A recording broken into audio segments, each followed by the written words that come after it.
সবাইকে সংবাদ এক নজরে স্বাগত। সঙ্গে আছি শেখ সাব্বির হোসেন। বহিষ্কার আদেশ প্রত্যাহার সহ 5 দফা দাবিতে রাজধানীর নতুন বাজার এলাকায় সড়ক অবরোধ করেছে ইউনাইটেড ইন্টারন্যাশনাল ইউনিভার্সিটির শিক্ষার্থীরা। এতে পুলিশের সঙ্গে শিক্ষার্থীদের ধাক্কাধাক্কি হলে সামান্য আহত হয় 3 শিক্ষার্থী। সকাল 8টার দিকে শিক্ষার্থীরা রাস্তায় নামলে কুড়িল বিশ্ব রোড থেকে বাড্ডাগামী যান চলাচল বন্ধ হয়ে যায়। নিজস্ব কর্মপরিকল্পনা অনুযায়ী নির্বাচন কমিশন কাজ করছে বলে জানিয়েছেন প্রধান নির্বাচন কমিশনার এএমএম নাসির উদ্দিন। সকালে নির্বাচনী প্রশিক্ষণ ইনস্টিটিউটে 2 দিনব্যাপী এক কর্মশালার উদ্বোধনী অনুষ্ঠানে তিনি বলেন, সরকারের সঙ্গে ফরমাল ইনফরমাল আলোচনা চলছে, ভোটের দিনক্ষণ যথাসময়ে জানানো হবে। ময়মনসিংহে 2 সড়ক দুর্ঘটনায় নিহতের সংখ্যা বেড়ে দাঁড়িয়েছে 11 জনে। শুক্রবার রাতে ময়মনসিংহ হালুয়াঘাট সড়কে দুর্ঘটনাগুলো ঘটে। এদিকে নাটোরে বাস অটোরিকশা সংঘর্ষে প্রাণহানি বেড়ে হয়েছে 4 জন।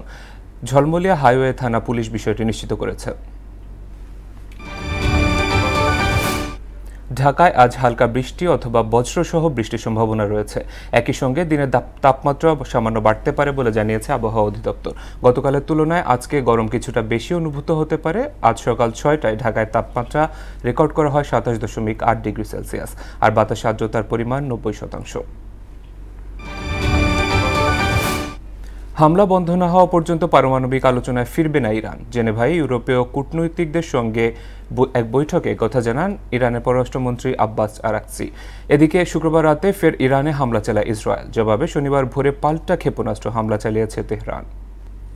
এ ছিল সংবাদ এক নজরে। সবশেষ খবর সবার আগে জানতে মোহনার সাথেই থাকুন। এতক্ষণ সঙ্গে থাকার জন্য ধন্যবাদ সবাইকে।